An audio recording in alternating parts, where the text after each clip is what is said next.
네, 강의를 시작하도록 하겠습니다.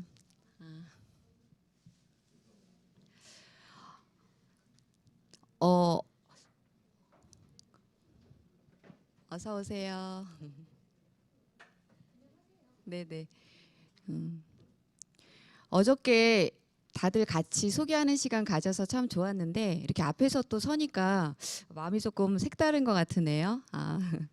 좀 특별하고 그런 마음이 듭니다. 늘 이제 동영상으로만 수업 진행되는 것 보다가 이 현장에 와 있다는 것 자체도 굉장히 익사이팅하고 또 이렇게 앞에 서는 기회가 있다는 것도 참 감사하고 그렇습니다. 오늘 제가 여러분과 함께 나눌 것은 그 셀프 리커버리 through 그룹 카운셀링인데요. 어, 갈수록 세상이 각박해지고 저희가 뭐 한국에든지 아니면 저 같은 경우는 중국에서 이제 그 선교하면서 그 사회가 얼마나 점점 힘들어지는지 실제로 경험하고 그곳에서 우리가 어떤 역할을 감당해야 될까 그런 고민을 많이 했었는데 그러니까 정신 건강 문제가 굉장히 심각하게 대두되고 있습니다. 요즘에 한국에서 뉴스만 봐도 정말 사람이 어떻게 저럴 수 있을까라 생각할 만큼 어려운 일들도 많이 있고 그런데 오늘 이제 저희가 이 셀프 리커버리라고 하는 부분들을 같이 생각해 보고 나누면서 그렇게 사회가 점점 어둡고 힘들어가는 때에 또 우리가 어떤 역할들을 감당해 나갈 수 있는지 이제 그런 부분들도 생각해 볼 수 있었으면 좋겠습니다. 그 셀프 리커버리라고 할 때요. 어떻게 보면 되게 굉장히 광범위한 범위가 떠올 수도 있을 것 같아요. 근데 저는 오늘 제가 전공이 또 기독교 상담학이기도 하니까 심리학 이제 그런 부분들, 어, 정서적인 부분들, 뭐 우리 인간의 뭐 대인관계 부분들 이런 측면에서 셀프 리커버리가 어떻게 된 사람들은 또 어떻게 살아가게 되는지 뭐 이런 부분들 하고 또 그런 부분들을 이루지 못한 사람들은 어떻게 또 그룹 카운셀링을 통해서 도울 수 있는지 이제 그런 부분들을 살펴보도록 하겠습니다. 이제 코칭 하시는 분들은 이제 상담 부분이 굉장히 익숙하실 것 같고 이제 뭐 음악이나 다른 전공 하시는 분들은 어 그렇게 뭐 익숙하지는 않겠지만 그래도 낯설지는 않을 것 같아요. 그래서 같이 생각해보고 혹시라도 뭐 함께 질문하고 나눌 것이 있다면 또 그렇게 할 수 있었으면 좋겠습니다. 어, 그 이렇게 자아가 이걸 한국말로 한다 그러면 아마 자기 회복, 자아 회복 이렇게 하면 될 것 같은데 어, 좀 온전하게 그 자아 회복을 이룬 사람은 어떤 모습일까요? 어, 그냥 간단하게 생각해서 좀 자기 자신에 대해서 부정적으로 판단하지 않는 그런 모습이겠죠. 그리고 자기의 느낌이나 이런 부분들, 감정 이런 부분들도 살펴볼 수 있고 막 누르기만 하고 그런 것이 아니라 존중해 줄 수 있는 그런 모습일 것입니다. 그리고 우리 모습이 사실 한 가지 모습만 있는 게 아니잖아요. 때로는 우울할 때도 있고 때로는 분노가 치밀 때도 있고 이제 그럴 때 그런 나를 소외된 채로 방치하는 것이 아니라 돌아볼 수 있고 또 적절하게 관심 가져주고 또 나의 욕구는 무엇인지 필요는 무엇인지에 대해서 살펴보면서 그래서 적절하게 대처해주는 그런 삶을 사는 사람들은 아마 자아 회복을 잘 이루어가고 있는 그런 모습이라고 볼 수 있을 것입니다. 그리고 타인과의 관계에 있어서도 두려움 없이 대인 관계를 할 수 있고요. 건강하게 자기 표현하고 또 자기 주장도 할 수 있고 또 타인을 공감하고 배려하는 이런 모습들이 나타나서 원만한 그런 사회생활과 대인관계를 갖는 모습이 바로 자아 회복을 잘 이뤄가는 그런 모습이라고 할 것입니다.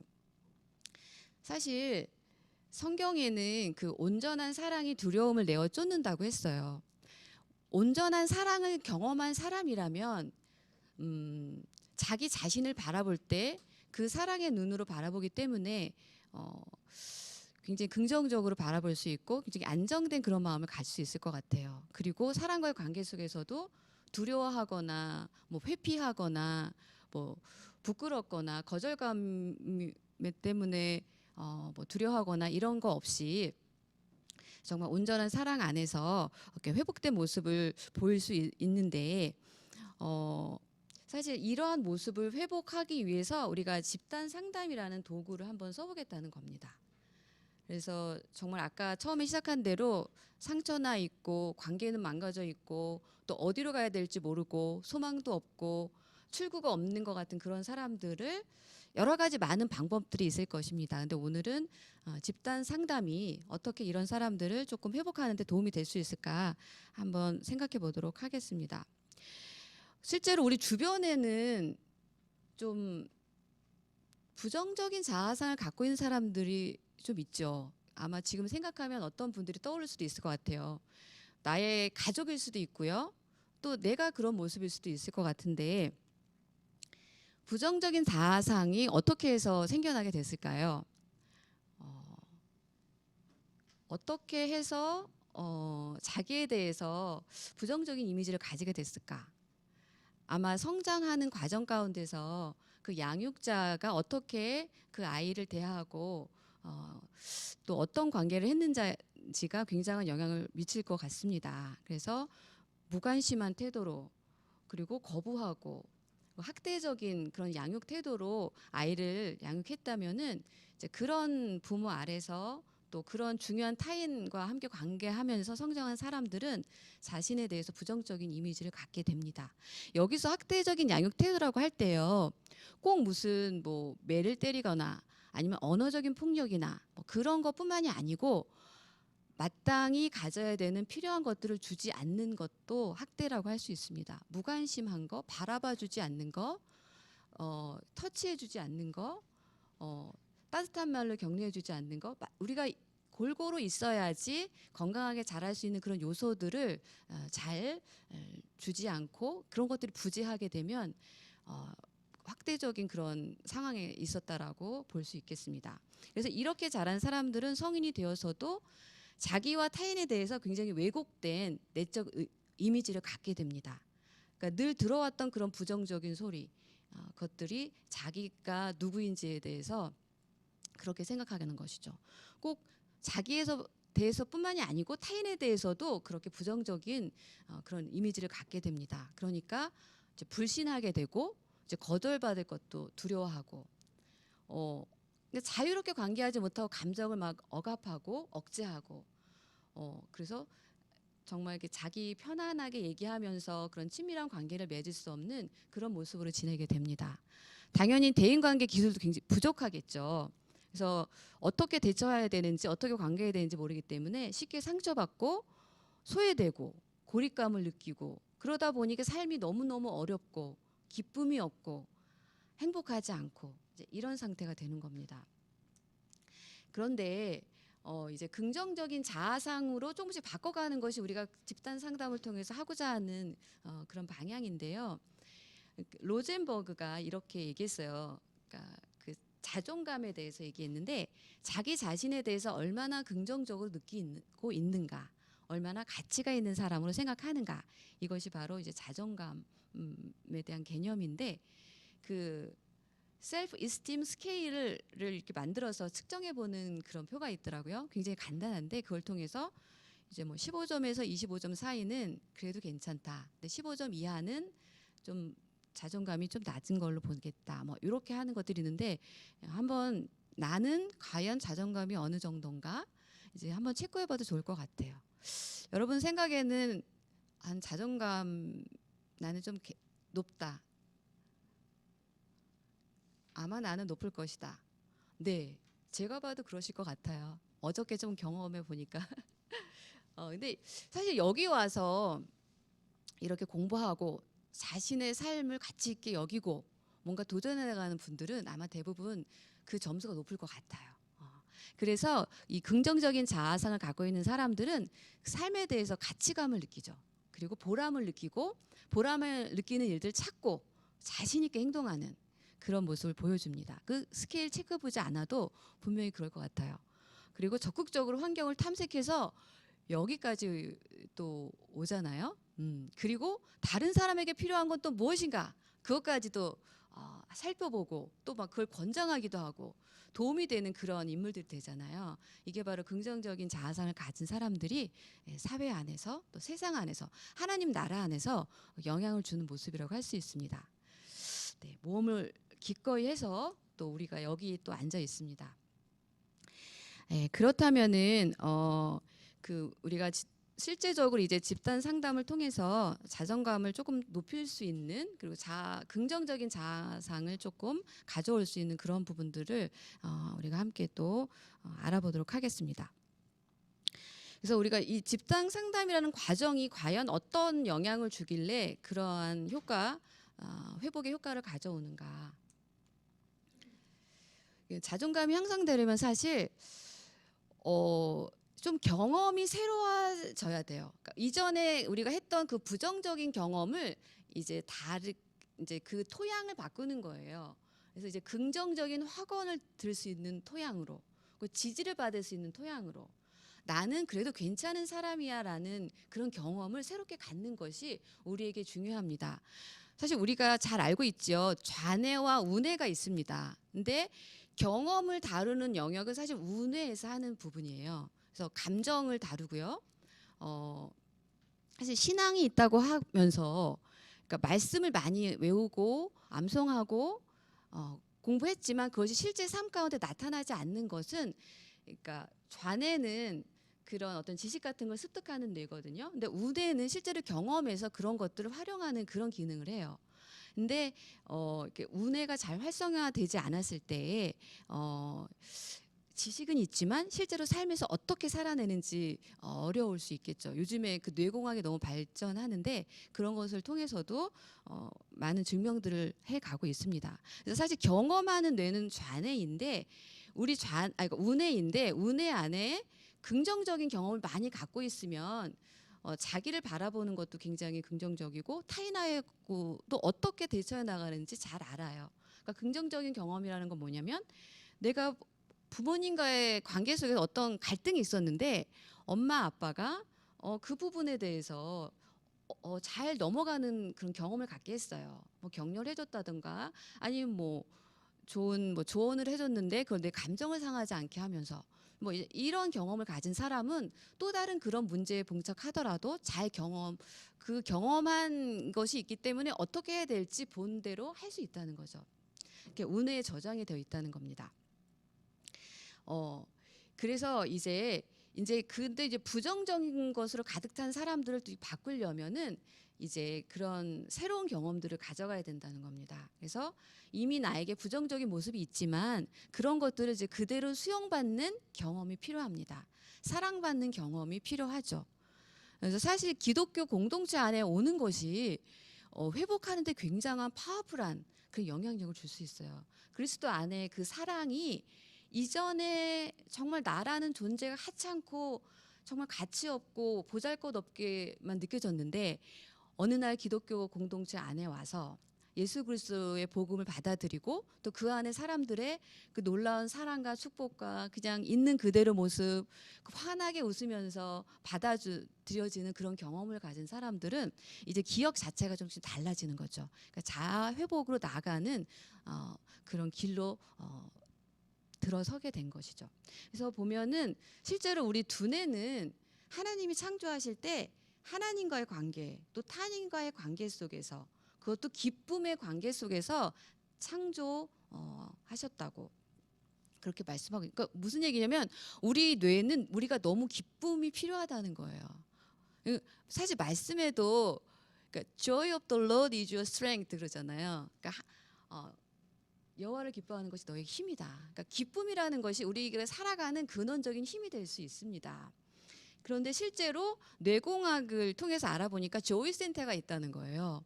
그래서 어저께 그 기독교 세계관 강의할 때도 어제 그 선교학에서 얘기했던가요? 그 말씀을 체험하는 그 기쁨이 그 마약하는 그 기쁨과 똑같다라는 말씀 어느 교수님이 했잖아요. 그러니까 그만큼 우리 뇌는 기쁨을 원하고 이렇게 하나님이 창조하셨다는 거죠. 근데 마땅히 이제 양육자와 자녀 관계 속에서 누려야 되는 그런 기쁨의 기능이 잘 되지 않으니까 뇌는 기쁨이 필요한데 어디서 찾는가요? 잘못된 것으로 찾는 거죠. 뭐 중독, 게임, 뭐 그런 것 속에서 잘못된 관계 이런 걸 통해서라도 기쁨을 찾아야만 하는 이제 그렇게 되는 것입니다. 그래서 우리가 이제 이런 공동체 안에서 이제 이런 기쁨의 경험을 할수록 자아 존중감이 점점 향상되게 되는데 우리 그런 터전을 열자는 겁니다. 그래서 이런 집단 상담을 통해서 그런 터전을 열 때에 실제로 이제 어떤 효과가 나타나냐면은 이제 자기 문제에 대해서도 적극적으로 해결할 수 있고 또 성장이 촉진됩니다. 그리고 자기 자신에 대한 통찰력이 증가되고 또 타인에 대해서도 이렇게 바람직한 태도가 생깁니다. 그 분위기 자체가 굉장히 허용적이에요. 자유롭게 뭔가를 시도해 볼 수 있어요. 실수해도 괜찮고 누가 나한테 또 뭐 때로는 조언을 피드백을 줄 수도 있어요.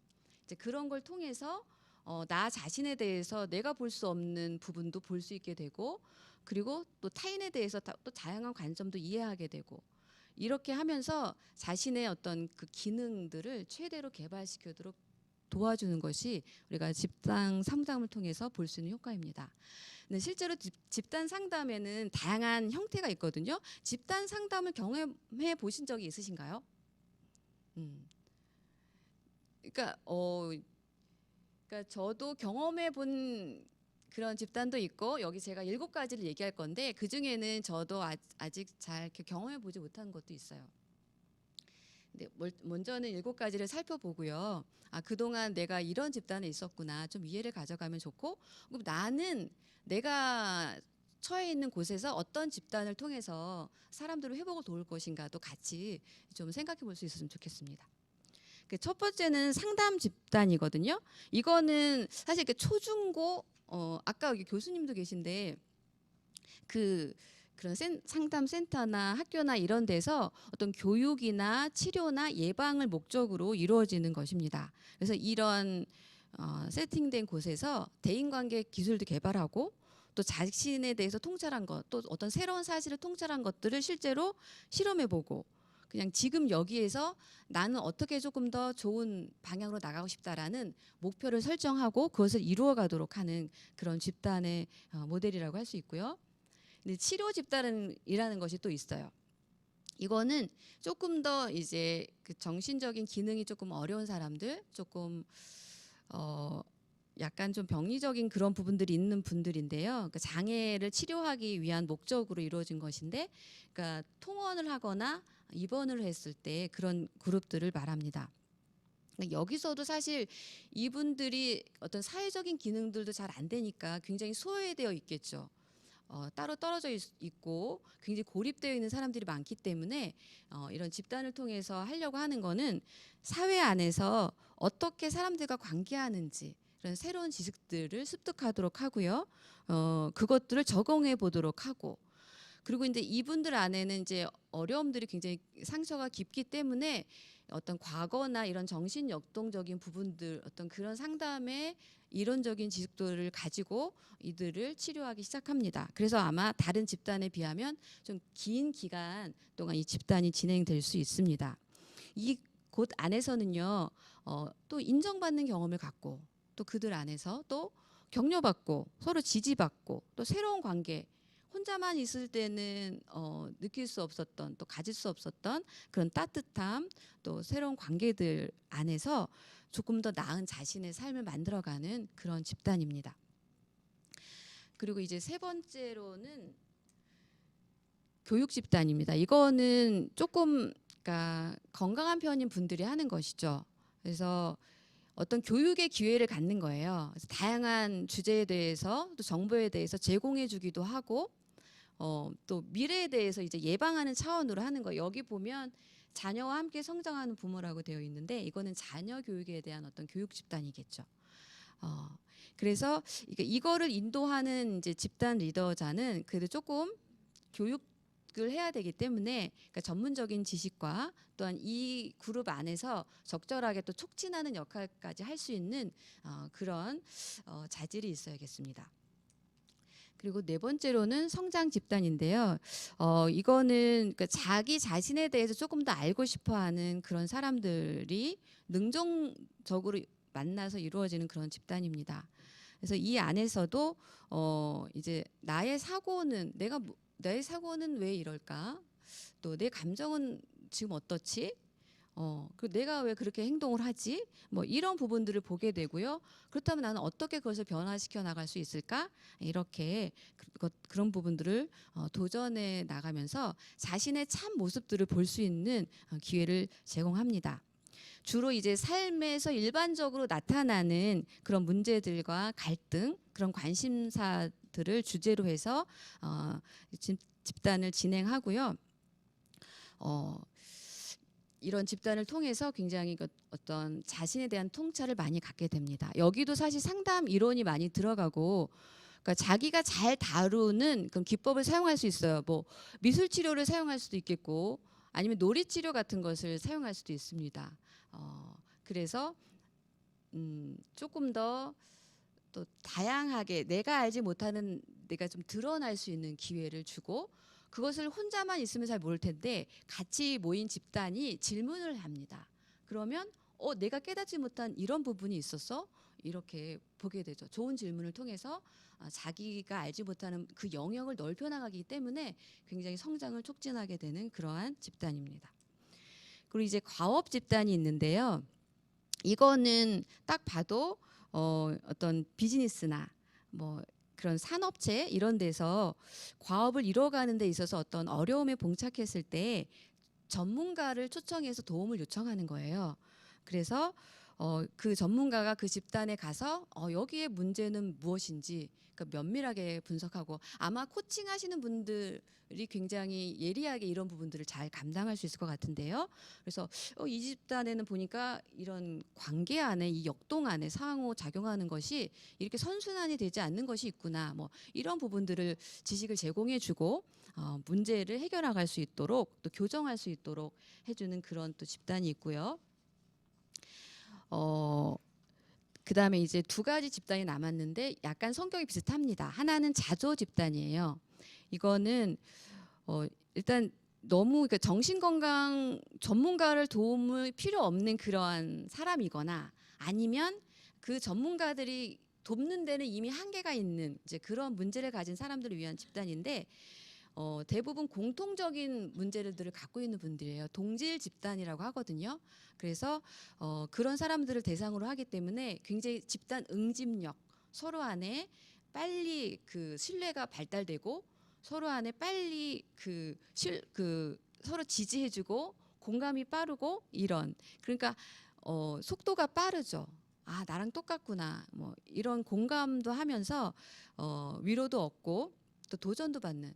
그러니까 뭐 마약 중독, 뭐 알코올 중독, 뭐 성중독, 또 무슨 이러한 좀 어렵지만 이분들이 계속해서 자조 집단으로 모이면서 자기의 어려움들을 이렇게 나누기 시작합니다.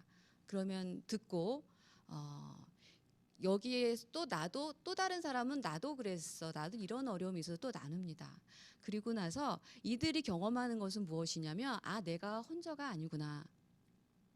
그리고 나는 누군가와 연결되어 있구나. 비록 내가 지금은 이런 중독의 어려움으로 정말 힘들지만 내가 이곳에 오면 나의 있는 모습 그대로 얘기할 수 있고 어려움을 그대로 얘기할 수 있어. 얘기하는 자체로만 해도 굉장히 많은 이렇게 회복 탄력성을 주는 그런 집단이 되거든요. 그러면서 이제 마음이 열리고 또 이제 서로에게 적절한 또 피드백도 해주면서 이제 이런 집단입니다. 그리고 이제 그 지지 집단은요. 이것도 서포트 그룹, 이것도 자조 그 집단이랑 많이 비슷한데 여기도 이제 공통된 관심사가 있는 그런 분들이에요. 서로 이제 자기 생각도 나누고 감정도 나눕니다. 여기서 이제 리더가 있어요. 조금 그러니까 퍼실레이터 해가지고 서로 이렇게 이 모임을 촉진하는 그런 사람이 있는데, 어떤 한 사람이 나누면은 이제 그 사람의 나눈 내용을 가지고 다른 사람은 혹시 그런 경험이 있습니까? 이렇게 이야기를 촉진을 합니다. 그러면 비슷한 경험을 있는 사람이 나도 사실은 1년 전에 그런 경험이 있었는데 이런 방법으로 해서 지금은 밤에 불면증이 없어졌어요. 뭐 이런 식으로 얘기하면서 그러면 이제 또 리더가 저쪽에 있는 저분이 이렇게 얘기하셨는데 어떻게 생각하십니까? 뭐 이렇게 얘기들을 촉진하면서 긍정적으로 자기의 어려움에 대해서 수용받으면서 그리고 또 그 발전적인 방향, 건강한 방향들을 찾을 수 있도록 서로 도와주는 그런 역할을 합니다. 제가 여기 올 때 샌프란시스코 걸쳐서 여기 토론토 왔거든요. 근데 그 시간이 너무 길잖아요. 근데 영화를 하나 본 거예요. 근데 인스턴트 패밀리라고 혹시 보셨어요? 그런 영화가 있더라고요. 근데 거기에 그 영어로만 나와가지고 제가 내용은 100%는 이해를 못. 물론 많이 이해를 못했는데 그 중간에 들어가는 게 이게 서볼트 그룹이 나오는 거예요. 그래서 제가 또 얼마나 반가웠는지. 그러니까 거기는 그러니까 자녀를 이렇게 그 어답하는 거 있죠. 뭐라고 하죠? 그 갑자기 한국말이 생각이 안 났어. 입양하는 거.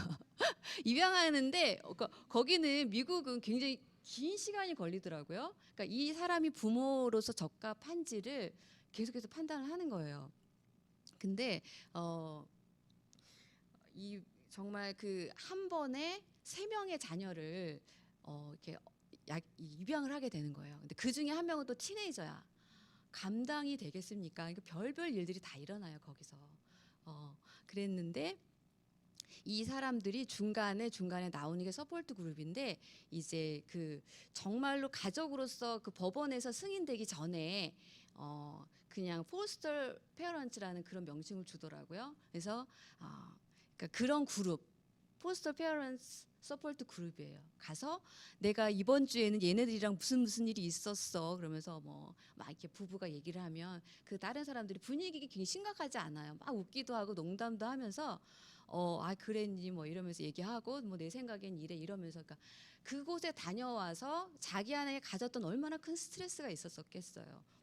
부모를 경험해 보지도 않았는데 3명이나 갑자기 맡게 됐는데 거기 반항하지 뭐 깨지지 뭐 이제 그런 과정들을 통해서 이 나중에는 이 가족으로서 이제 법원에서 승인을 받게 되는 정말 행복한 그런 얘기인데 그런 역경이 있지만 이 서포트 그룹을 통해서 이들이 해결해 나가는 그런 영화를 제가 마침 봤어요. 참 하나님이 참 재밌으시죠? 근데 이런 지지 그룹이 있습니다. 여러분들은 이 7가지 지지 그룹, 그러니까 집단 중에서 어떤 것들을 경험해 보셨나요? 어떤 게 내가 참여해 봤다. 아까 몇 분 손 드셨던 것 같은데 주로 어떤 스타일이었어요? 네.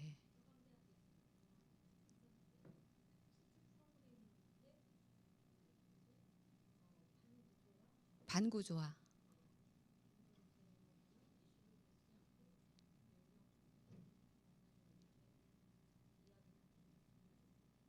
네. 아, 그러셨군요. 음흠. 네. 네네. 그래요. 그 제가 또 말씀드리려고 했는데 그 집단을 또 다른 형식으로 나누는 방법이 있어요. 방금 또 말씀해 주신 게 이렇게 반구조화 집단에 들어갔다고 했는데 그러니까 구조화된 집단, 비구조화된 집단, 반구조화된 집단이 있어요. 요즘에 한국에는 굉장히 많은 그 상담 프로그램이 지역에서 또 곳곳에서 진행되거든요. 근데 구조화는 말 그대로 그러니까 인도자가 딱 계획을 가지고 하는 거예요. 이런 프로그램을 이렇게 진행을 하겠다 해서 하는 거고 비구조화는 그런 거 아무것도 없이 이제 오는 거예요. 그래서 이제 그 그룹 안에 일어나는 역동들을 가지고 그것을 해석하고 분석하고 그러니까 이 비구조화하는 이 운영할 수 있는 사람은 조금 많이 전문가여야 되죠. 그러니까 정신적인 역동이 또 어떻게 일어나는지 이 사람과 저 사람 사이에 지금 어떤 전이가 일어나는지 뭐 그런 것을 통해서 이렇게 분석해내기도 하면서 그러니까 굉장히 아주 자기가 놀라운 팍 빛이 오는 듯한 그런 것을 또 경험할 수도 있어. 내가 전혀 생각해보지도 못한 내가 있구나. 내가 이런 것 때문에 힘들었구나. 이제 그런 굉장한 효과가 있는 부분들이 있고요. 반구조화는 그 중간이에요. 그러니까 대부분, 그러니까 기본적인 세팅은 있지만 그 안에서 돌아가는 것들은 그러니까 집단원들한테 많이 맡깁니다. 그래서 인도자는 있고 서로 이제 질문을 하기도 하고 어떤 사람은 약간 좀 부정적인 피드백을 하기도 해요. 그럼 그때 나는 어떻게 반응하는가 이런 것을 보기도 하고 어떤 사람은 남들 앞에서 싫은 소리 못하는 사람이 있겠죠. 그럼 그 집단 안에서 그거를 자유롭게 시도해 볼 수 있는 그런 경험을 갖기도 하고요. 여러 가지 다양한 효과를 볼 수 있는 것이 또 이 반구조화 집단입니다. 저도 이제 모래놀이 그런 어떤 치료하는 그 집단의 반구조화로 저도 참석한 적이 있었는데 이제 그런 모래 상자를 꾸미거든요. 그러니까 자기가 원하는 것들을 이제 그 피규어들이 쭉 있으면 가지고 와요. 원하는 것을. 그리고 그 상자 안에다가 꾸미면은 그 나머지 집단 이제 사람들이 그것을 보고 나서 그것에 대한 인상 같은 것들을 얘기를 해줘요. 그리고 자기가 안에 들어오는 이 그런 부분들을 뭐 예를 들어서 뭐 항구를 났다, 그러니까 등대를 났다. 그러면 저 등대를 보니까 당신은 뭔가 지금 방향성은 좀 있는 것 같다. 근데 조금 보니까 이게 지금 서로 배들이 서로 부딪힐 것 같고 방향은 있지만 지금 많은 갈등들이 있어 보인다. 뭐 이런 식으로 해석을 해주기도 해요. 그러면은 나는 그냥 무의식적으로 꾸민 거예요. 근데 내 마음 안에 어떤 갈등이 있지? 이렇게 돌아보게도 되고 사실 혼자서 이런 부분들을 갈등하고 씨름하는 이것보다는 너무 큰 배가 되는 그런 자기 이해가 폭넓게 일어납니다. 그리고 개방 집단과 폐쇄 집단으로 나눌 수 있는데 개방 집단은 언제든지 와도 그냥 받아주는 거예요. 그리고 이제 폐쇄 집단은 아까 말씀하신 것처럼 뭐 이렇게 몇 주 동안 그 인원이 그 약속한 그 사람만 하는 폐쇄 집단은 조금 더 안전할 수 있겠죠. 근데 개방 집단은 이제 들쑥날쑥하지만 그래도 기본적인 그런 원칙들이 있어요. 비밀 보장을 해야 되고 그러니까 몇 가지 집단에서 해야 되는 그런 원칙들을 존중하면서 할 수 있도록 진행을 합니다. 그리고 이제 아까 얘기한 것처럼 또 다른 방법으로 나누면 동질 집단, 이질 집단이 있는데 동질 집단은 아무래도 서로 이해하고 서로 친해지고 빨리 서로 격려할 수 있고 힘이 되고 이런 것들이 큰 반면에 어떤 성격의 재구조화 일어나는 부분들은 조금 부족해요. 왜냐하면 이렇게 뭔가 좀 부딪혀야 있어야지 이렇게 처리처를 날카롭게 하는 것처럼 내 안에 이런 이런 뾰족한 부분이 있구나 이렇게 알게 되는데 다 좋다고 하면 그런 나의 그림자 같은 것은 못 볼 수도 있겠죠. 그렇지만 이 이질 집단은 그러니까 많은 갈등들이 일어나면서 아프기도 해요.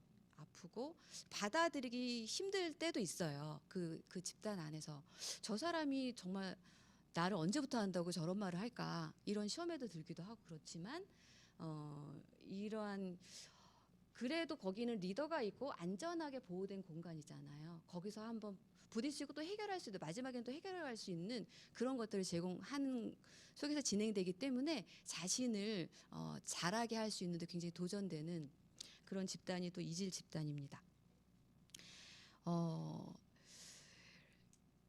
그러면 이 집단을 이끌어 나가는 상담자는 어떠해야지 과연 효과적으로 더욱더 이렇게 역동이 더 많이 일어나고 성장이 일어나게 하고 회복이 많이 일어나게 할 수 있는가요? 그게 참 중요할 것 같아요. 리더의 특성을 살펴보면은 먼저는 굉장히 진실하고 솔직해야 합니다. 그러니까 여기서 진실성, 솔직성 이거는 우리가 상담에서 많이 얘기하는 부분인데 이거는 무엇을 말하는 거냐면요. 그러니까 자기 안에 있는 내적 느낌하고 그리고 외적인 태도가 일치하는 것을 말해요. 그러니까 속으로는 굉장히 화가 나는데 굉장히 나이스한 표정을 지으면서 아무 일도 없어서 난 그런 거 아무것도 아니야. 이렇게 굉장히 방어적인 태도를 갖는다면 그거는 진실한 집단 리더는 될 수가 없는 거예요.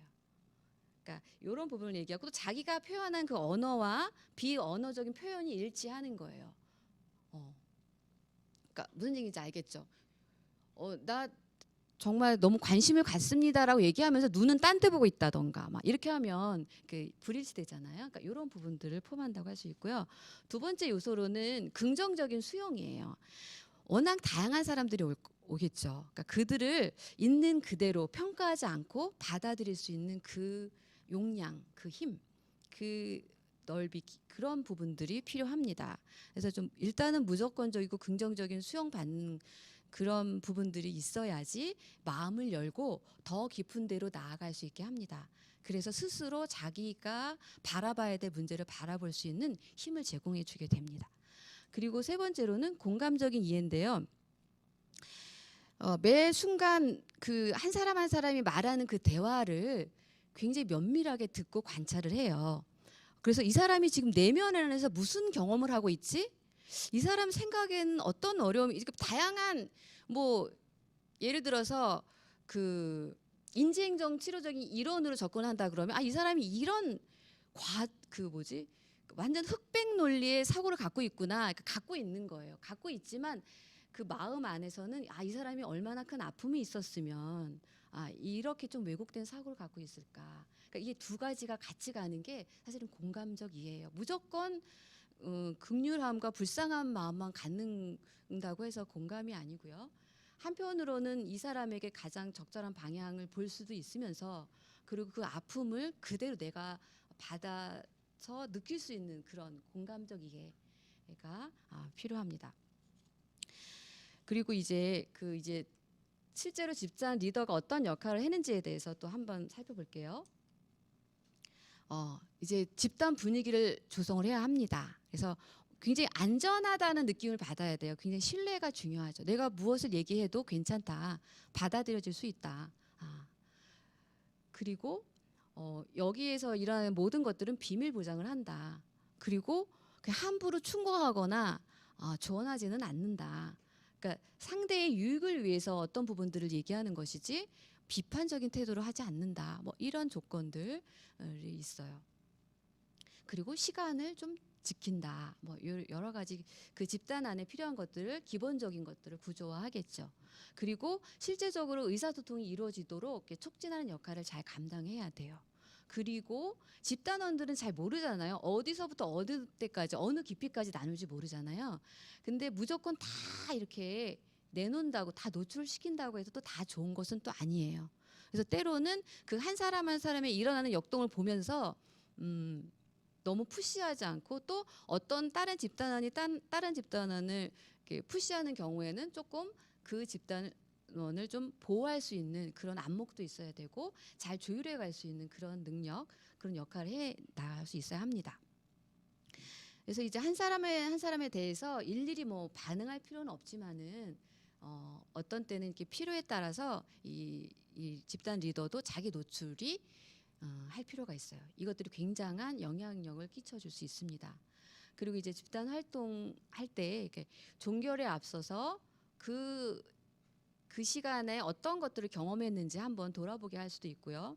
뭐 각자에게 지지해주는 말들을 해줄 수도 있고요. 아니면 내가 정말 듣고 싶은 말은 뭔데 나 이 얘기 좀 해줘.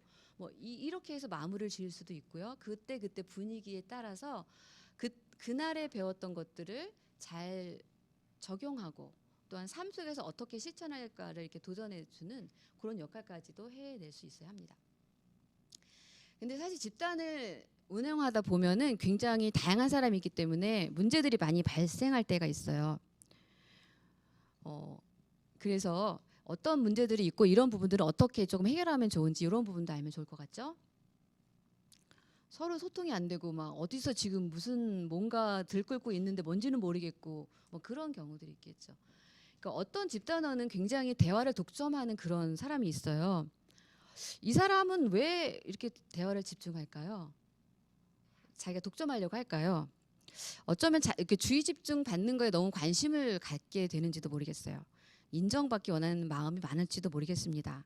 그러니까 그냥 떠오르는 생각이 있을 때마다 막 내지르는 거예요. 그냥 이 사람이 했으면 나도 비슷한 거 있어서 또 얘기하고, 저 사람이 얘기했으면 나도 그래서 이렇게 하는. 근데 그것 안에 그 사람의 역동이 있는 거죠. 그러니까 그냥 하는 대로 놔두기보다는 한번 그때그때 떠오르는 생각을 기록해 보세요. 즉각 말하지 않아도 괜찮습니다.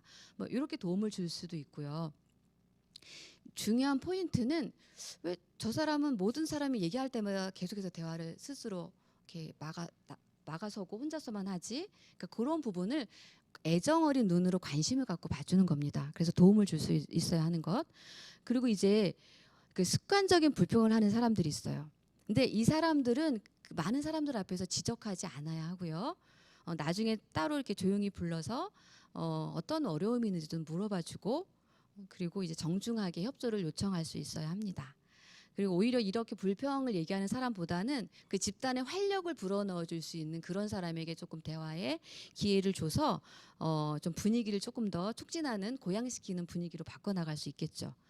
그리고 세 번째는 일시적인 구원인데 이거는 어떤 사람이 어려움을 얘기했는데 그 어려움을 얘기하면서 자기가 지금 생각을 하고 있을 거 아니에요. 그럼 그 과정을 가도록 내버려 둬야 되는데 그게 너무 안타까워서 옆에서 막 위로부터 하는 거예요. 괜찮다고 얘기하고. 그러면 빠른 시간에 위로는 얻을 수 있지 모르지만 정말 이 사람이 심리적으로 가야 될 과정은 지나가지 못할 경우가 있어요. 그래서 이런 부분들 상담에서 굉장히 조심해야 되는 부분인 것 같아요.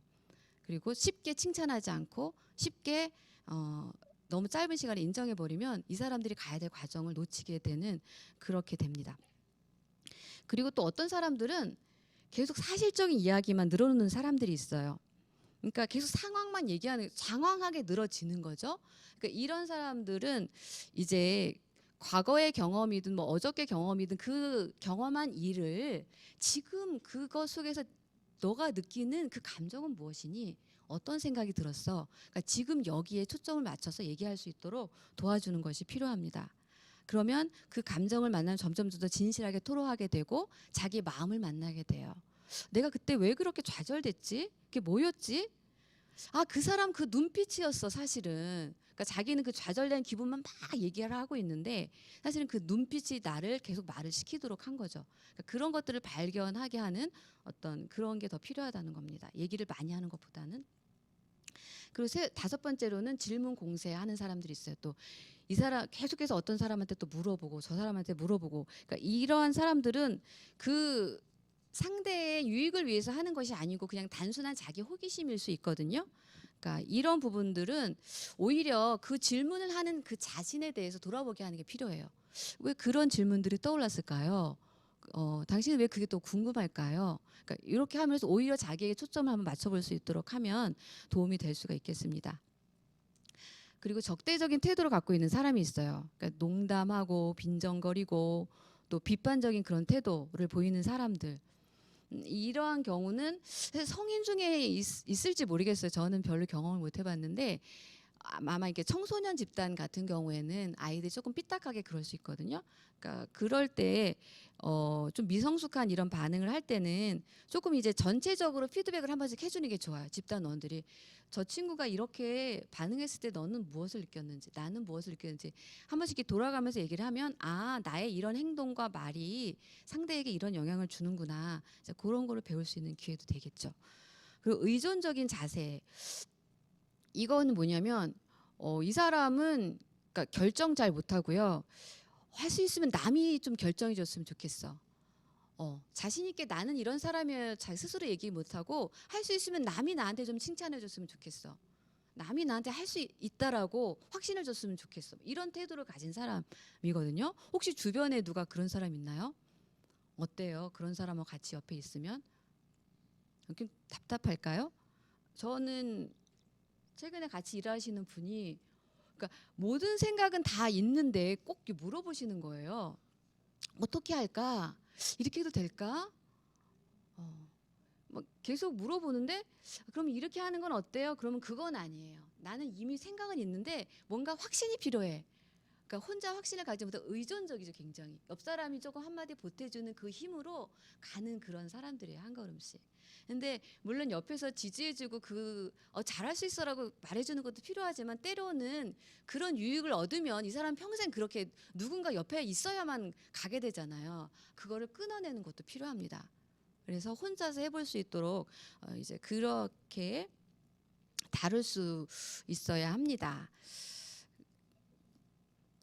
자기에게 어떤 굉장히 수동적이고 타인에게 의존하는 것들이 있다는 것을 스스로 알고 내가 스스로도 자율적으로 할 수 있다는 것을 경험할 수 있게 해주는 게 오히려 더 좋은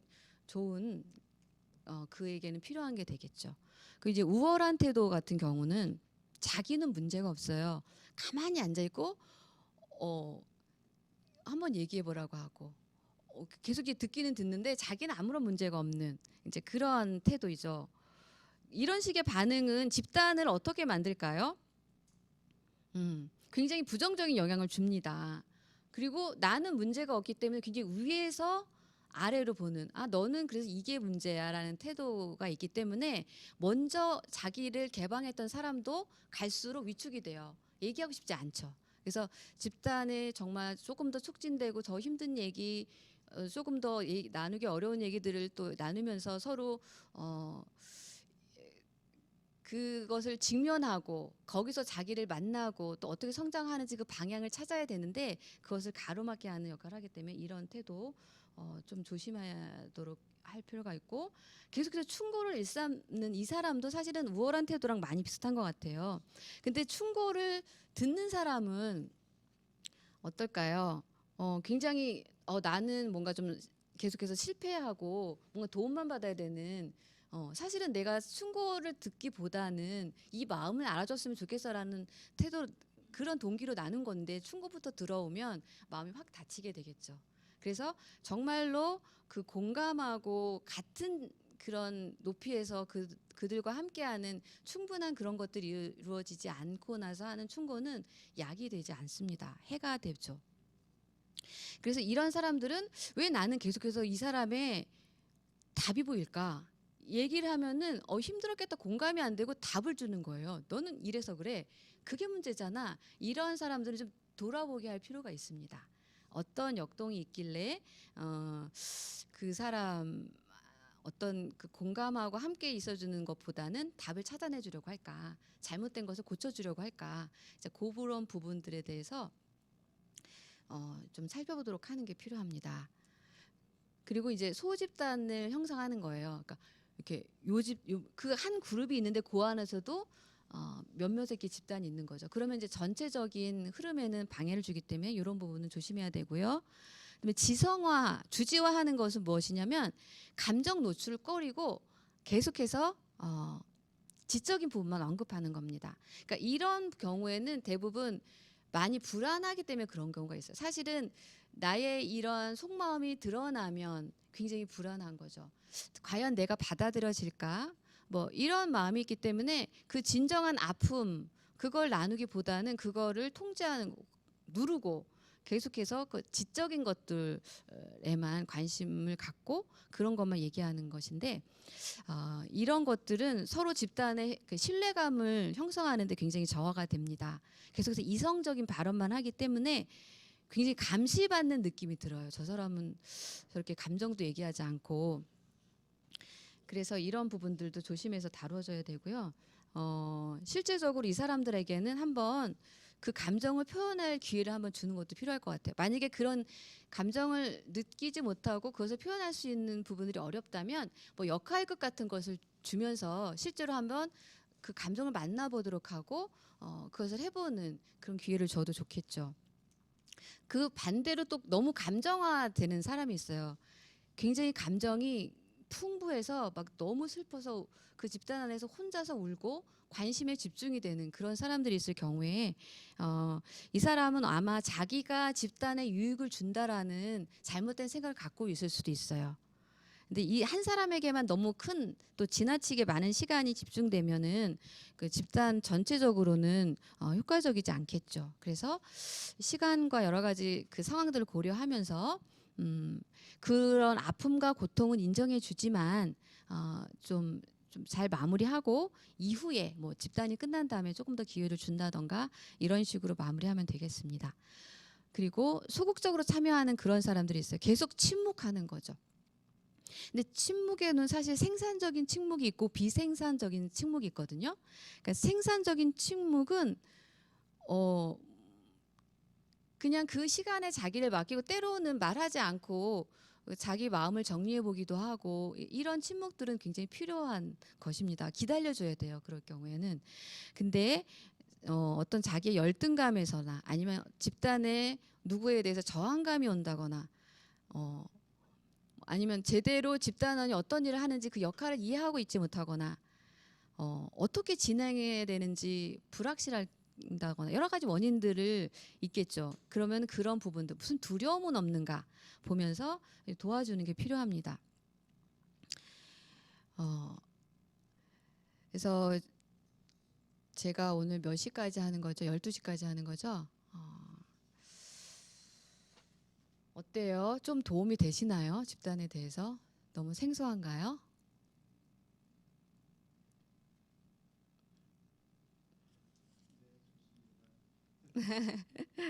네, 얘기해 주셔서 감사하고요. 그리고 사실 저희가 많이 다룰 수 있는 집단은 운영해 볼 수 있는 집단은 그러니까 교회 안에서도 그렇고 아니면 뭐 주변 그러니까 제가 지금 하고 있는 많은 부분들은 저는 이제 선교사들 멤버 케어하는 이제 그런 부분들에서 일을 지금 하고 있거든요. 그러면 이제 선교사 집단이라는 것을 만들어요. 그래서 주로 운영하는 방법은 그러니까 조금 약간 그래도 구조화를 해요. 질문을 몇 가지를 준비를 하고요. 그래서 뭐 선교제에서 가장 힘들었던 것은 무엇입니까? 그리고 가장 낙담되었던 것은 무엇입니까? 그리고 세 번째 질문은 근데 그렇게 낙담되었을 때 극복하게 된 그 이유는 무엇인가요? 극복할 수 있는 그 이유가 무엇이라고 생각하는가요? 뭐 이런 질문들을 주고 나누게 합니다. 그런데 그리고 이제 뭐 이걸 하루 프로그램으로 하고 그래서 그 다음 날은 지금 내가 앞으로 나아갈 방향은 또 무엇이라고 생각하십니까?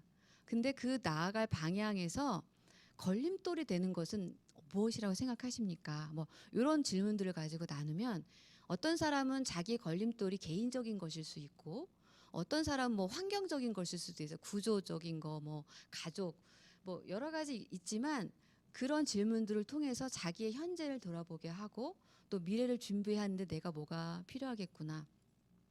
그런 것들을 보게 됩니다. 그리고 이제 뭐 마지막 날에 가면 그 좀 감사하는 그런 시간들로 그러니까 이렇게 쭉 나눠 보니까 그때 내가 극복할 수 있었던 것은 내가 그렇게 혼자 걷는 것 같고 그런 어둠의 골짜기를 가는 것 같았지만 여전히 주님이 함께 하셨다는 것을 제가 어느 순간에 알았습니다. 뭐 이렇게 고백할 수도 있고요. 정말 저는 혼자라고 생각했는데 동료가 어느 날 저와 함께 또 제 얘기를 들어주고 같이 식사도 하고 내가 정말 혼자가 아니라는 것을 뭐 알았습니다. 뭐 다양한 그런 게 나올 거 아니에요? 그런 걸 통해서 이제 정말 더욱더 이제 감사하는 마음을 이제 배가시키고 그러면 이제 하나님과의 관계 속에서 아까 기쁨의 관계를 누려야 된다 그랬는데 이제 감사의 관계를 누리면 우리 뇌는 정말로 이렇게 조화를 잘 이루어진다고 합니다. 그래서 우리가 힘들다가도 예배에 나가서 예배드리고 주님을 만나면 굉장히 많이 이게 회복되는 것처럼 뇌가 그런 게 필요하다고 해요. 그래서 이런 뭐 선교사 그룹 안에서 뭐 이런 것을 운영해 볼 수도 있고요. 그럴 때는 사실은 그렇게 많은 기술이 필요 없어요. 잘 들어주고 충고도 필요 없어요. 그랬냐고 얘기해주고 눈빛으로 그러니까 이런 역할을 해도 돼요. 그 저도 사실 선교지 안에서 선교사가 위로받을 때가 없더라고요. 그래서 선교지 안에서 제가 했던 것도 또 지원 그룹이었거든요.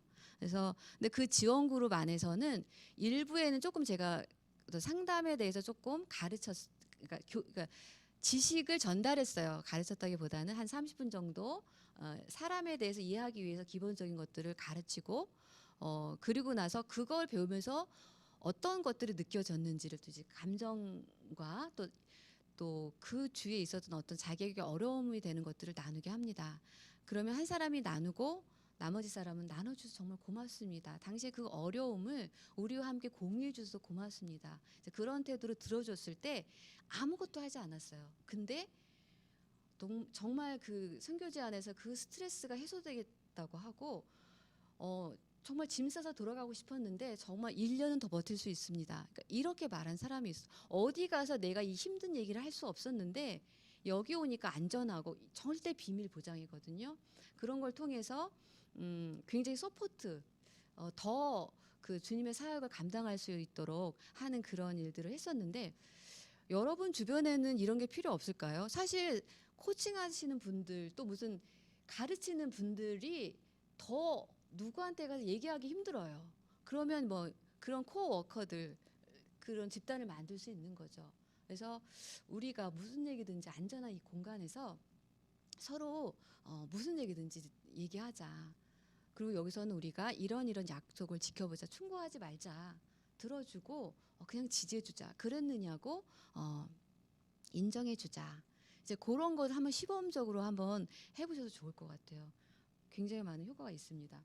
그리고 만약에 조금 더 신뢰가 형성이 돼서 조금 더 자기가 성장하고 싶은 그런 그룹이 있다면은 조금 더 프로세스할 수 있는 그런 그룹을 운영해도 돼요. 근데 이제 그럴 경우는 이제 어떠한 사람이 어떤 문제를 가지고 얘기를 했을 때 거기서 보는 관점들이 다 다르잖아요. 그러면 질문하게 하는 겁니다. 한 사람이 하나씩. 그리고 그 당사자는 그거에 대해서 답을 해요. 근데 질문할 때 원칙이 있는데 그 사람을 위하는 질문만 하는 거예요. 그냥 내 호기심이나 뭐 비판적인 거 아니면 고치려고 그런 동기가 아니고 이 사람이 이 질문을 받고서 생각을 한다면 도움이 되겠구나. 그러니까 그런 부분들을 해가는 거 조금 더 이제 자기를 볼 수 있게 하는 그런 어떤 집단 운영법이 될 수 있습니다. 어저께 저희 뭐 어느 과목에서 이렇게 서로 그룹 안에서 뭘 나눴잖아요. 근데 우리 목사님이 이렇게 경험을 나눠 주신 거예요. 근데 그 이단에 빠진 사람들에 대해서 질문을 하셨대요. 그러니까 질문하니까 내가 생각하지 못한 거네.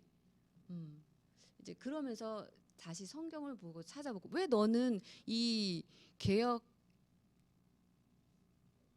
한글판만 보고서 있니? 성경은 그렇게 많고 또 뭐라고 하셨죠?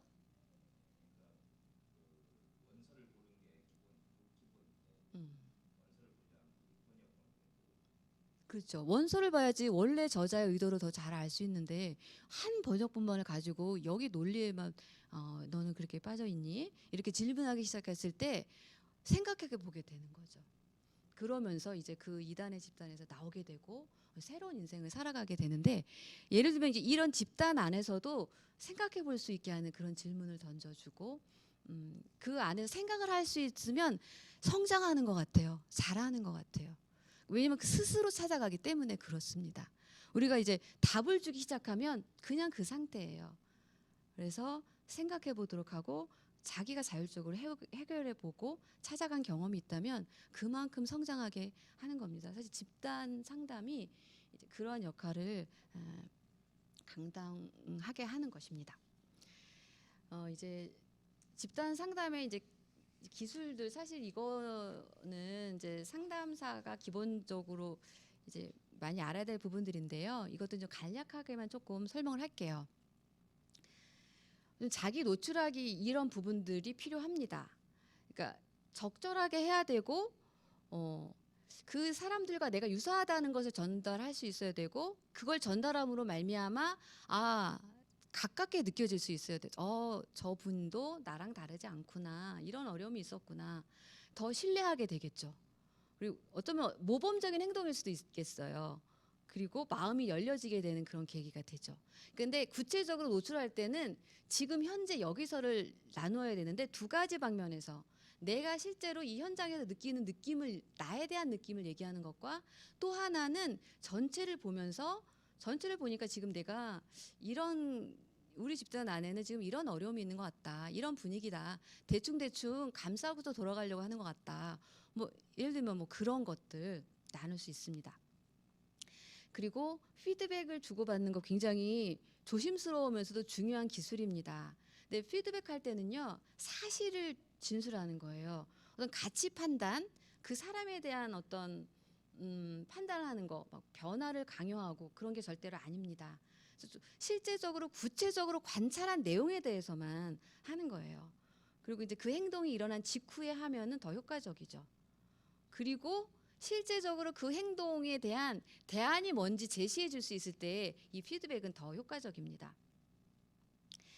이런 부분들을 할 수 있고요. 아까 이제 행동을 제안하기는 아까 이제 집단에서 여러 가지 올 수 있는 이제 그런 부분들에 포함돼요. 이제 그런 방법으로 바람직하지 못한 행동들을 이렇게 책임감 있게 해결할 수 있도록 할 수 있으면 되겠습니다. 이제 공격적이지 않아야 되고 이렇게 좀 이게 비생산적인 그런 분위기를 이제 확 생산적으로 이렇게 만드는 그런 역할을 하게 되고요. 그다음에 이제 네 번째는 관심 기울이기인데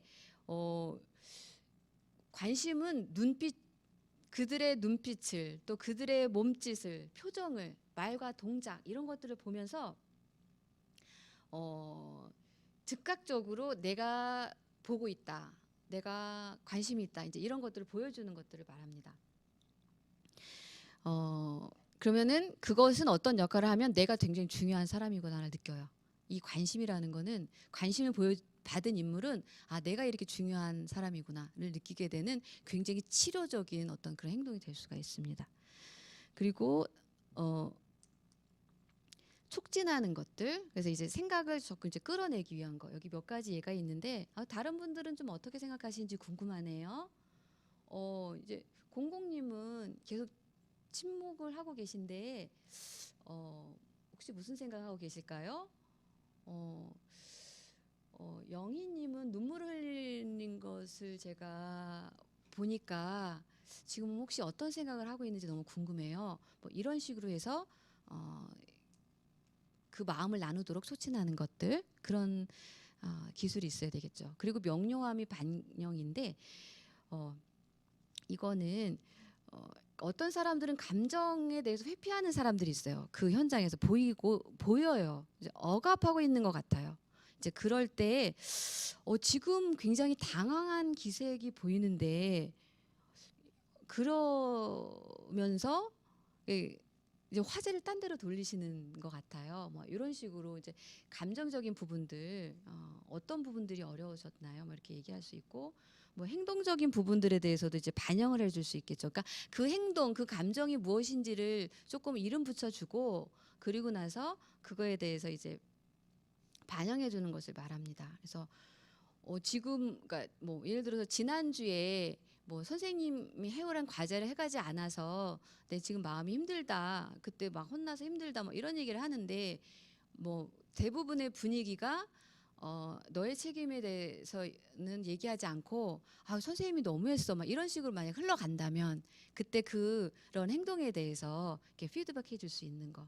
지금 보니까 너무 이렇게 감싸고 도는 것 같은 분위기인데 본인은 어떻게 느끼고 있나요? 뭐 이렇게 물어본든지, 그러니까 그 상황들을 명료하게 해주고 실제로 어떻게 느끼는지 이런 것들을 반영해주는 기술이 필요합니다. 그 인지적인 부분들은 그러니까 계속해서 아까 얘기했지만 행동이나 이런 것들을 설명하는 거 그런 분위기일 때 계속해서 생각만 하면은 사실은 감정을 만나야지 내가 지금 무엇 때문에 힘들어하고 또 무엇을 고민하는 것인지 알 수 있거든요. 그래서 감정까지 왜냐면 감정 안에 실제로 생각이 있어요. 어떤 생각이 있기 때문에 그 감정이 이제 올라오는 경우들이 많거든요.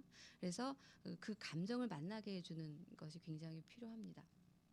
그래서 너무 인지적으로만 갈 때는 이렇게 반영하면서 진정한 자신의 모습을 볼 수 있도록 해주는 게 필요하고요. 그리고 이제 직면시킬 때가 사실은 되게 쉽지 않거든요. 근데 좋은 방법 중에 하나는 불일치를 찾아내는 거예요. 그래서 어떤 불일치들이 있을까요? 그러니까 발언한 내용 아까는 이렇게 얘기하셨는데 지금은 또 이렇게 얘기를 하시는데 조금 상충되는 것 같은데 어떻게 생각하시나요? 뭐 이렇게 물어볼 수도 있고요. 아니면 지금 너무 슬픈 얘기를 하시는데 표정은 웃고 계시네요. 그러니까 굉장히 불일치되죠. 이렇게 반영할 수도 있고 그리고 이제 그러니까 말과 행동이 다른 거. 굉장히 사랑한다고 얘기하시면서 계속해서 딴 데를 보고 계시네요. 뭐 이렇게 뭐 예를 들면 그런 것들 이렇게 저희가 이제 직면시킬 수 있고요. 그리고 이제 마음으로 지지하기는 그러니까 실제적으로 어려운 상황에서 이 사람들이 시도를 할 때마다 지지해 주는 겁니다. 잘하고 있다. 그리고 뭐 드디어 이제 내가 이것이 바람직하지 못한 것에 대해서 인식하고 인정했고 고쳐나가려고 하는 그런 집단원들이 있을 때는 아주 민감하게 정말 잘했습니다. 이렇게 칭찬해 주면서 지지해 주는 것, 이런 기술이 필요하고, 그러려면 한 사람 한 사람에게 무슨 일이 일어나고 있는지를 잘 살펴볼 수 있어야 되겠죠. 관심을 가지고. 그리고 이제 이거 아니다. 그 침묵이 일어났을 때 아까도 얘기한 것처럼 어떻게 처리해야 될지, 그러니까 막 사람들이 다 침묵하고 있을 때 인도자마저 이렇게 불안해하면 그럴 필요가 없다는 거죠. 그 안에서 너무 푸시하지 않으면서 이렇게 말할 기회를 줄 필요가 있는 사람들은 또 촉진하고, 아니면 또 기다려줄 수도 있고, 이런 침묵 처리하는 부분들이 필요하고, 그 연결 짓는 거는 이 사람이 얘기한 거랑 저 사람이 얘기한 거랑 너무 같은 얘기를 하는 거예요. 이제 그럴 때 그걸 통해서 전체 집단의 주제와 맥락을 같이 한다. 그럴 때 이제 짚어서 연결해 줄 수 있고, 이럴 때 이제 서로 상호 교류가 촉진되겠죠. 그리고 이렇게 짚어서 얘기해 주니까 나의 고민과 저 사람의 고민이 이렇게 연결되는구나. 우리가 따로 있는 것이 아니구나. 내 문제가 그렇게 혼자만의 문제가 아니고 나름 객관성 있는 문제였네. 뭐 이런 것을 깨닫기도 하고요. 그래서 연결짓기는 이런 역할을 하고, 또 이제 개방적인 질문을 아까 하는 거 중요하다고 했고요. 이제 모험하는 것들 이렇게 할 수 있도록, 그냥 안정적인 것만 취하는 것이 아니고 그 시간에 안전한 분위기 속에서 모험할 수 있도록 촉진하는 거. 그리고 이제 그 안에서 이제 해석하는 부분들이 참 조심스럽기도 한데, 이거는 해석할 때는 가설적으로 하셔야 돼요. 뭐냐면은 의향을 묻는 식으로, 혹시 어떤 이제 얘기를 하는, 밤에 이제 꿈을 꿨는데 뭐 그 돼지랑 막 싸웠는데 제가 결국 그 칼로 돼지를 죽였어요. 근데 돼지가 딱 얼굴을 돌렸는데 저희 형이었어요. 뭐 이런 얘기를 했다 그럴 때, 그래서 제가 얼마나 두려웠는지 몰라요. 뭐 이렇게 얘기한다고 할 때, 그러면 지난밤에 꾸신 꿈을 보니까 그 평소에 형에 대해서 좀 미워하는 마음이 혹시 있으셨던 것은 아닐까요? 그러니까 질문하는 식으로 하는 포인트는 뭐냐면, 이렇게 해석이 되는데 그런 것은 아닐까요? 이렇게 질문한 가설적으로 해보라는 것입니다. 그래서 내담자가 원하는 것에 초점을 맞춰보고, 그리고 이 사람이 회피하고 있는 것은 무엇인지 초점을 맞추고, 두려운 것은 무엇인지, 그러니까 이런 쪽으로 초점을 맞춰서 해석을 할 때 도움이 될 수 있다는 겁니다. 그리고 이제 감정적인 환기법이라는 거는 그러니까 감정을 좀 충분히 다루어 볼 수 있도록 어떤 그 장을 열어준다는 겁니다. 그래서 이제 이럴 경우에 나는 뭐 여러 가지 역할극 같은 것을 활용할 수도 있고요. 다양한 아이디어로 접근을 해서 이 사람 안에 있는 이 감정 속에 있는 그 사람의 핵심적인 사고가 무엇인가. 나는 절대로 다른 사람에게 싫은 말 하면 안 돼. 뭐 이런 건가. 그럴 경우에는 너가 평소 그때 들었던 그 생각이 무엇인지 한번 얘기를 해봐. 뭐 이렇게 요청을 해서 그런 것들을 실제적으로 해볼 수 있도록 한다던가, 그런 부분들이 있습니다. 그래서 아니면 어떤 그 쭉 한 사람의 얘기를 들으면서 이 사람 안에 있는 여러 가지 문제들, 뭐 두려워하는 이미지의 나, 회피하는 나, 또 여러 가지 것을 이제 찾아냈다고 해봐요.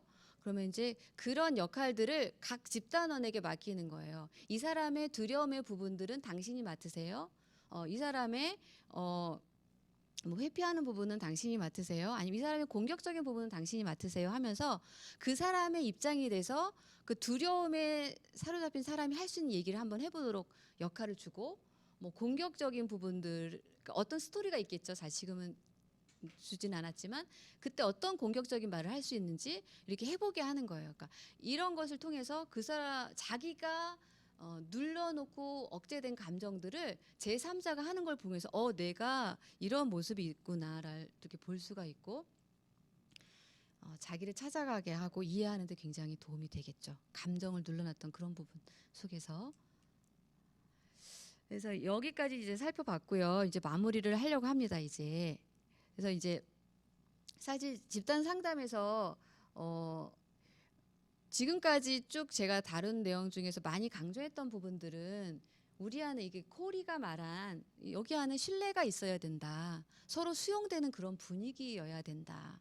서로 공감해 줄 수 있어야 되고 서로 배려해 줄 수 있어야 되고 집단 안에서 나도 내 문제를 해결해 갈 수 있다는 희망을 발견해 가야 된다. 내가 그동안 평소에 대인 관계에 있어서 한 번도 해보지 못한 싫은 소리 내가 실험해 보겠다. 그런 자유롭게 시도해 보는 것도 있고 변화하겠다는 결단, 그리고 그 안에서 나의 그냥 이런 부정적인 모습도 괜찮게 받아주고 또 내가 솔직히 나의 부끄러운 부분을 드러내면 그리고 그것이 받아들여지면 굉장히 친밀감을 느껴요. 편안하게 느껴요. 이런 것들, 그리고 그 안에서 울기도 하고 분노가 생긴 감정을 얘기도 하면서 감정 안에서 어떤 정화들이 일어나면 생각도 굉장히 많이 정리가 됩니다. 그리고 인지적인 재구조화라는 것은 무엇이냐면 그러니까 자기 안에 갖고 있었던 그 비합리적인 생각들이 있겠죠. 내가 지난번에 시험에서 다 A를 받지 못하고 하나는 B를 받았기 때문에 나는 이번 시험은 완전히 실패야. 그러니까 이런 이제 어떤 비합리적인 생각을 갖고 있는 사람이라면 어떤 집단을 통해서 뭐 그 생각이 내가 한 과목은 B를 맞았지만 나머지는 다 A를 맞았어. 한 과목에서 B를 맞았다고 해서 다 모든 과목에서 A를 맞았지 못했다고 해서 내가 실패한 것은 아니야. 그게 당연하죠. 당연한데 어떤 사람은 그렇게 느끼는 사람이 있다는 거예요. 인지적인 재구조화를 한다는 거는 자기 안에 갖고 있었던 그런 비합리적인 사고들 혹은 부정적인 자신의 이미지를 이제 어떤 집단의 역동과 어떤 것을 통해서 이제 건강하게 바꿔가는 것을 말합니다. 그리고 이제 코리의 또 치료적인 요인 중에 하나는 자기 개방 자체 안에 이 노출 자체 안에 굉장히 치료적인 것이 있어요. 그러니까 성경 말씀에서도 너희가 서로 병 낫기를 위해서 기도하라고 그 앞에 고백하라고 하잖아요. 자기 죄를 고백하라고 하는 부분들이 있는데 그 고백하는 것 안에서 굉장한 자유함이 있습니다. 그리고 우리의 그 고백은 그 회개는 그 다 받아들여지는 거잖아. 이미 예수 그리스도께서 이루신 그 일 때문에 그 상담 용어로 말하면 수용이지만 정말 용서받고 용납받는 그런 경험이잖아요. 그러니까 이것이 두려움 없이 당당하게 자기의 어두운 부분, 자기의 죄된 부분까지도 얘기할 수 있다는 것은 정말 그 결코 정죄함이 없나니 그런 어떤 해방감을 맛볼 수 있고 새롭게 성장해 갈 수 있는 그러한 상태, 그런 자아의 상태로 될 수 있게 하는 역할을 합니다. 사실 하나님 앞에서 해야 되는 건데 사람들 앞에서 그런 것들을 해냈다고 하면 이 은혜가 기억한다고 그랬잖아요. 내가 나의 이런 아픔을 얘기해도 받아들여 주는구나. 이건 굉장한 경험이거든요. 그래서 세상은 신뢰해도 되는구나. 나는 타인에 대해서 늘 의심만 하고 나를 거절하고 나를 미워하면 어떡하지? 나를 판단하면 어떻게 하지? 해서 내 얘기는 꺼내보지도 못하고 나는 늘 감싸느라고 너무너무 큰 힘을 에너지만 쓰고 이렇게 힘들었는데 오늘 이런 집단 안에서 이런 모습이 내가 받아들여지다니 세상은 살만한 곳이구나. 신뢰할 만한 사람들과 함께 하는 곳이구나. 그러니까 이런 것들을 경험하게 하는 것들이죠. 그리고 직면을 함으로써 내가 보기 싫은 나를 보는 겁니다. 질투했던 그 나의 모습을 사실은 나이스하게 난 그거 별로 중요하지 않아라고 얘기했는데 알고 보니까 내가 너무 그게 부러워서 보기도 싫었던 거, 뭐 그런 나를 만난다던가, 그러니까 다양한 나를 만나게 되겠죠. 그러면 질투하는 나도 괜찮은 거예요. 부러울 수도 있는 거지. 감싸 안아줄 때 우리가 더 이렇게 통합을 이루어 나가게 됩니다. 그러니까 한 구석에 보기 싫은 나를 밀어 놓으면 이 밀어 놓은 나는 언젠가는 내 발목을 붙들어 잡고 나의 성장을 방해하게 되는 요소가 되기 때문에 정말 내가 보기 싫은 모습까지도 만나고 또 그 모습을 가지고 또 그대로 용납하신 그 주님 안에서 또 해결해 나갈 수 있고요. 그러니까 이런 부분들이 치료적인 변화의 요인에 포함된다고 하겠습니다.